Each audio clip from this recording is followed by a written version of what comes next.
Bonjour à tous, rebonjour, puisque j'ai déjà fait une vidéo. Bon, pour finaliser un petit peu cette journée, puisque j'ai posté sur mes réseaux sociaux les statuts les noms des différents archanges, ceux qui sont devenus archanges. Et j'imagine qu'ils doivent être en train de faire leurs vidéos pour présenter leur parcours et pour expliquer leur témoignage. Je serais quand même curieuse de voir un petit peu et de partager avec eux tout ça. Mais bon, un jour peut-être. Donc moi je viens témoigner sur les différents statuts d'archanges que je porte, que j'ai porté aussi. Donc c'est une gratification, c'est une reconnaissance, c'est une récompense, mais c'est aussi des devoirs et des responsabilités. Donc il faut être particulièrement vigilant sur ce qu'on fait, sur les rôles qui nous incombent, etc., les responsabilités.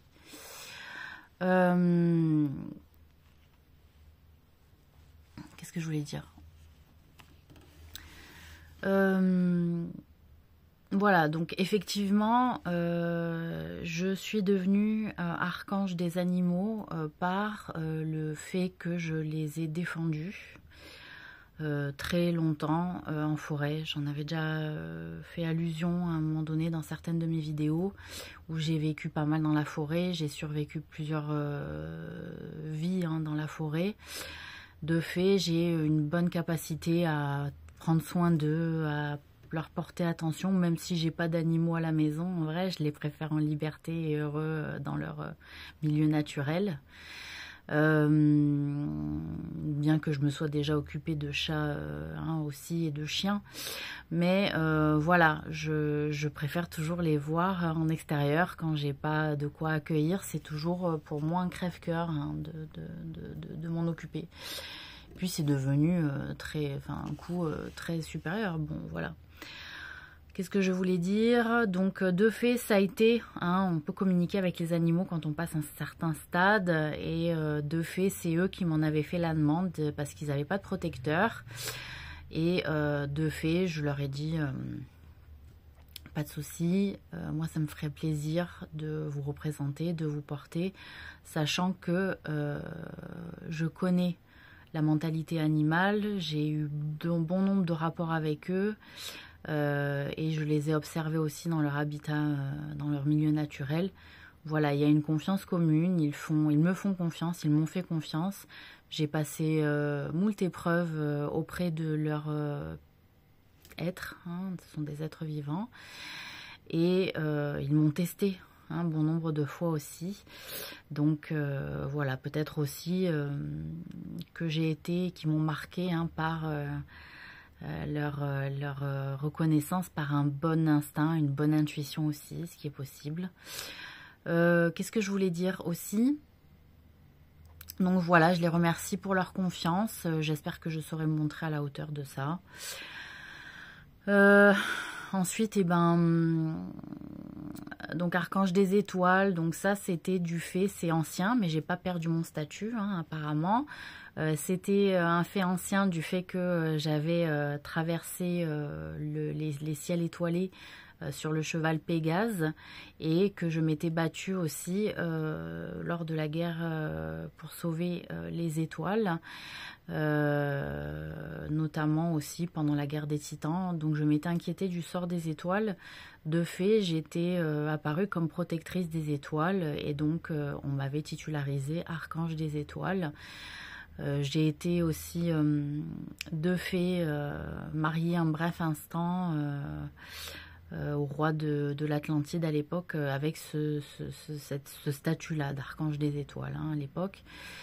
Donc voilà, donc je suis aussi reconnaissante du fait que je n'ai pas perdu ce statut-là et que apparemment je suis encore la ligne des étoiles. Donc ce qui fait que je peux encore me proclamer être archange des étoiles.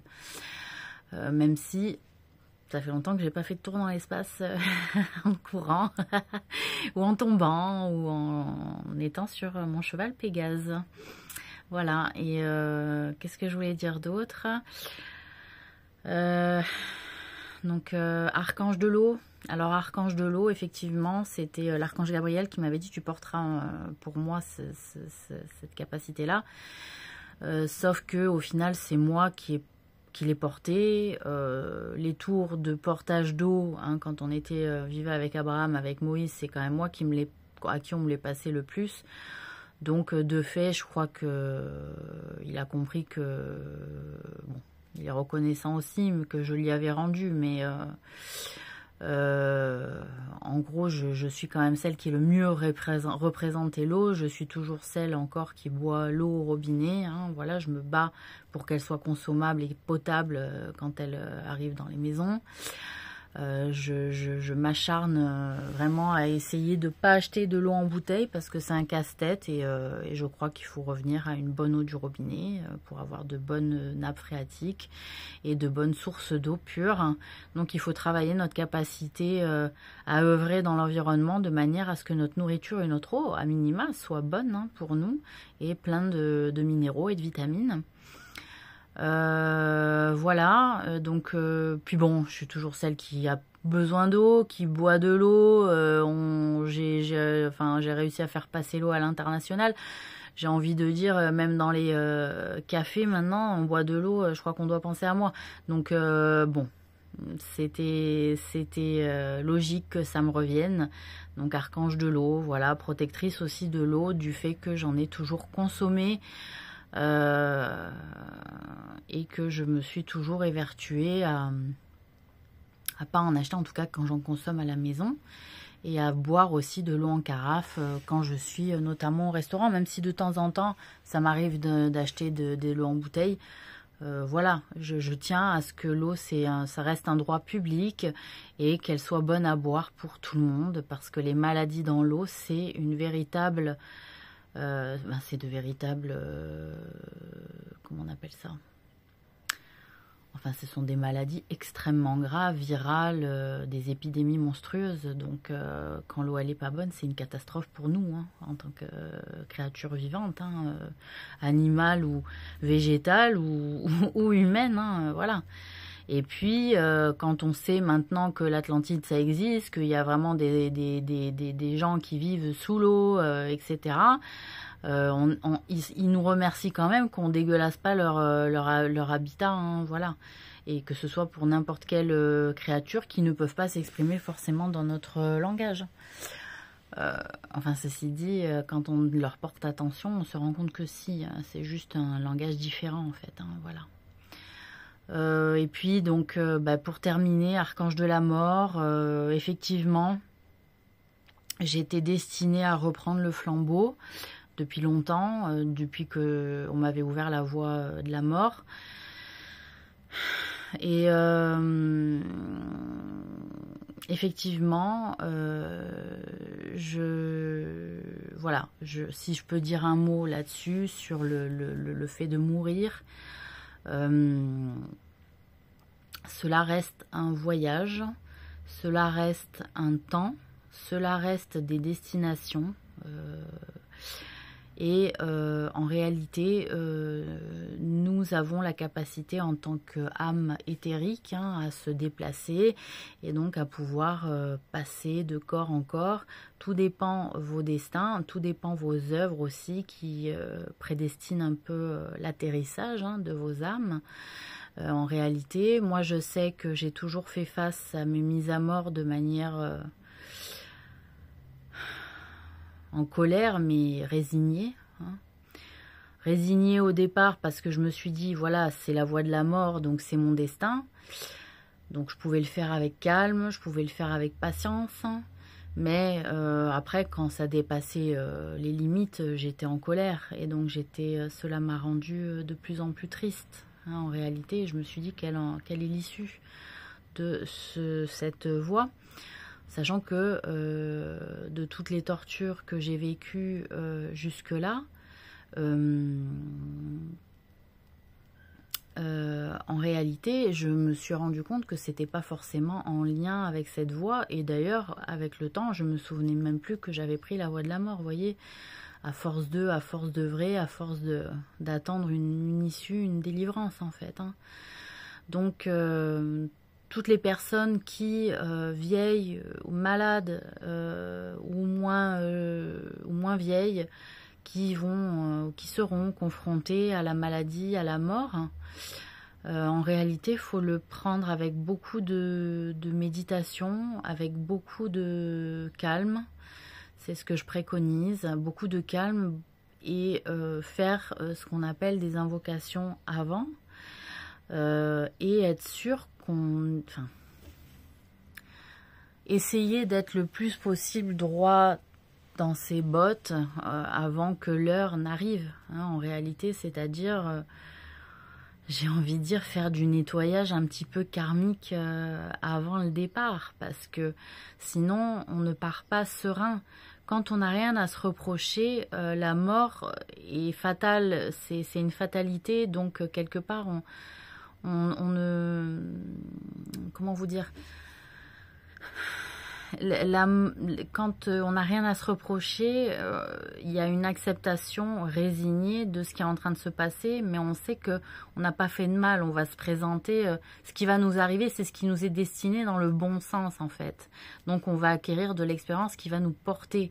Mais si on n'est pas serein en fait, en termes d'honnêteté, de droiture et que l'heure va arriver, c'est là où ça va pas et en réalité l'âme peut être agitée, peut devenir parano, peut être comment on appelle ça, dans l'hystérie de la peur et peut être dans l'effraiement complet aussi.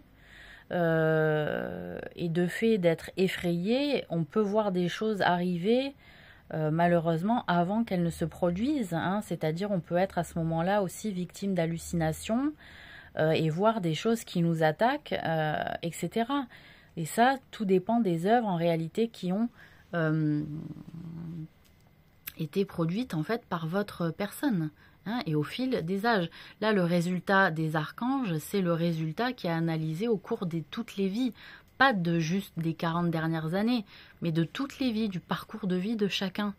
Et de comment les personnes ont été endurant dans cette direction-là. Et donc, ce sont des personnes qui ont été les plus endurantes de manière constante dans une même direction. Et donc, il y a une reconnaissance de fait, voilà, c'est là. Même si les personnes peuvent paraître jeunes, peuvent paraître les âmes sont jeunes, sont restées jeunes, anciennes aussi, mais elles ont quand même œuvré dans la complexité, mais dans le bon sens. Et parfois, pas seulement dans la complexité, mais dans la droite ligne du service de Dieu. Donc, ce sont toujours des personnes qui se sont souciées de la volonté de Dieu au travers de ce qui était destiné comme étant leur choix. Voilà.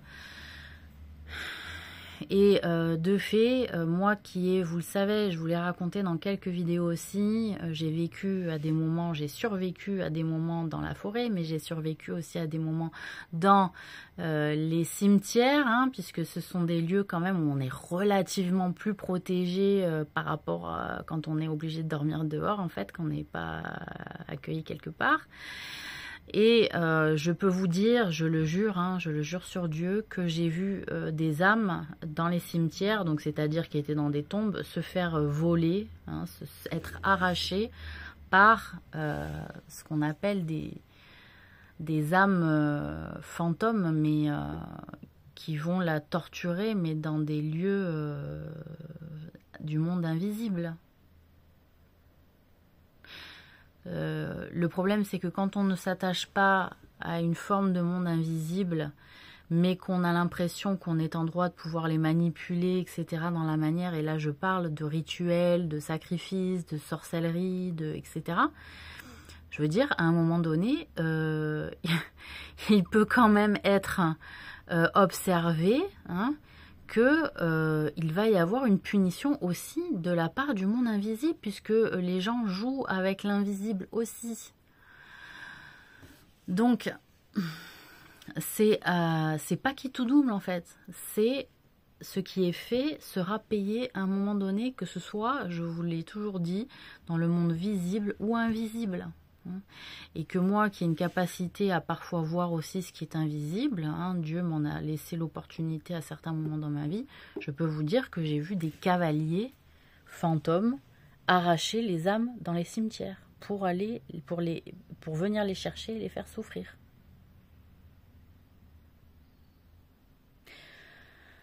Mais c'est ancien, hein, c'est des souvenirs anciens, mais ils sont là, voilà, parce que maintenant je suis réveillée, parce que tout est acté, tout est, voilà.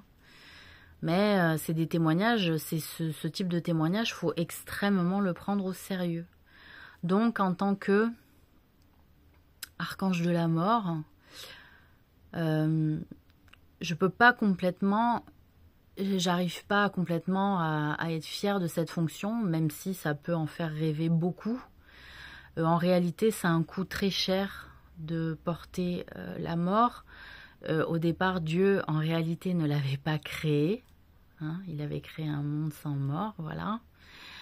Et de fait, j'en ai porté la voix et quelque part le sceau aussi, au travers de cette galaxie et de mon expérience sur cette planète. Donc ça a été un long travail, ça a été un long chemin. Vous le savez, il y a quand même, on le voit, hein, les films en témoignent, il y a des êtres quand même qui sont devenus immortels avec le temps. Et puis ceux qui ne le sont pas, bah, ils ont encore leur parcours de voyage des âmes à faire s'ils ne sont pas retenus dans leur tombe jusqu'au jugement, jusqu'au jour du jugement dernier, hein, voilà. Donc réfléchissez, quand moi je vous ai dit aussi dans d'autres vidéos, pensez à vos tombes, hein, c'est parce qu'en fait elles vont être à un moment donné pour beaucoup un lieu de séjour et il vaut mieux pour vous que ce soit un lieu de repos comme séjour et pas de torture parce que ça en peut être le cas. Il va y avoir des questions qui vont vous être posées à l'arrivée dans vos tombes, hein, une fois mort. Donc je ne sais pas, peut-être qu'aujourd'hui, comme il est l'heure, en réalité toute personne mourant va être enfermée dans la tombe et va devoir attendre le jour du jugement dernier. Peut-être que d'autres vont terminer le voyage des âmes jusqu'à une année qui commence à nous être connue, on verra bien.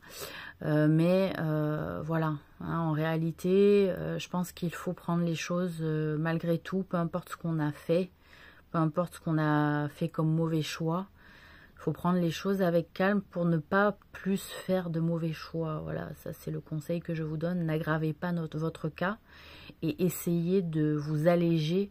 Si vous pensez que vous avez fait beaucoup de péchés, essayez de vous alléger, hein, de vos péchés, que ce soit par des dons, que ce soit par des efforts, hein, que ce soit par des nouvelles compréhensions, des changements de croyances aussi, et de changements d'avis, de comportement, d'habitude, etc. Hein, voilà, il y a beaucoup de moyens aujourd'hui qui peuvent vous sortir en tout cas d'une temporalité vraiment augmentée, hein, dans les temps de punition, hein, qui vont normalement avoir lieu.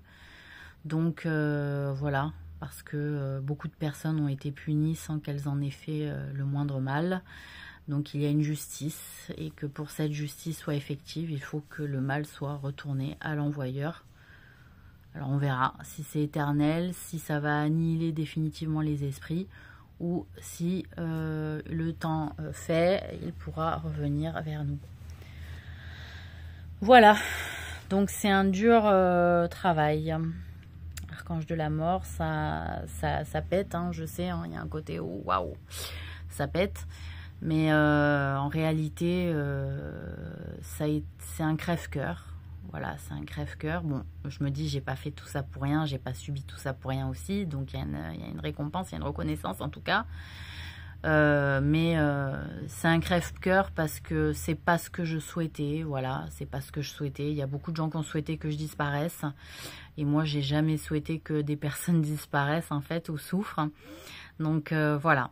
C'est aussi le juste retour des choses, c'est-à-dire ceux qui ont de la peine pour les créatures qui vont passer à la casserole, hein, voilà, et qui ne souhaitaient pas en arriver à un tel scénario, voilà. Et Dieu s'est battu pour qu'on n'en arrive pas à ce scénario, mais les créatures voulaient ce scénario. Elles se sont battues pour que le scénario ait lieu. Alors, ce ne sont pas les victimes qui s'en sont le plus battues. Elles ont compté sur la miséricorde nous renouvelée de Dieu. Oui, mais plus pour tout le monde. Voilà. La miséricorde, elle est renouvelée de Dieu, oui, mais pas pour tout le monde. Plus pour tout le monde comme avant. Voilà, c'est terminé. Parce qu'il fallait faire preuve de miséricorde à ce moment-là avec tout le monde. Voilà, et pas choisir. Voilà, je vous souhaite une bonne fin de journée.